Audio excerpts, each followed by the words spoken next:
His Holiness Dalai Lama, who has said and confirmed that the tradition of having a Dalai Lama will in fact continue ahead of his 90th birthday. He made that announcement. Now, what are the key highlights of this and why is it so important? Let's put that out for viewers, for you to really decode this in greater detail. First and foremost, he said that the institution of Dalai Lama will in fact carry on. Remember, this is a 600-year-old institution of Dalai Lama, and that will continue. There was suspense around it because in 2011, Dalai Lama had said that he may or may not want to continue with the tradition of having a spiritual fountainhead leading Tibetan Buddhism around the world. Second thing he also said was that the reincarnation institution will also continue. Now, this is very important because this is a direct message being sent out to China, who has actually countered this time and again in the past as well. The other important thing that he said was that China views the Dalai Lama as a separatist. They've actually used the word splittist against him. And now this is a very strong message that His Holiness has sent out, saying that the institution will continue, reincarnation will continue, and there will be some sort of a rallying point as far as all Tibetan Buddhists around the world are concerned.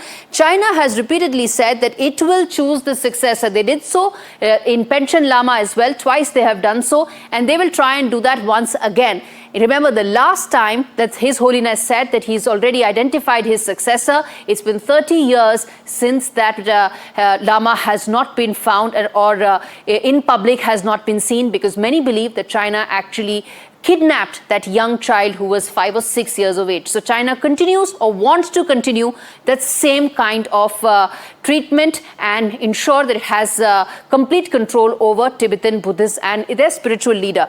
Now, they say that the decision, he has said that the decision lies with the trust and has instructed the trust to carry on with the search going forward. Now, how soon will that happen and who that will be is a question that is yet to be answered. But this is a very important message being sent out to China.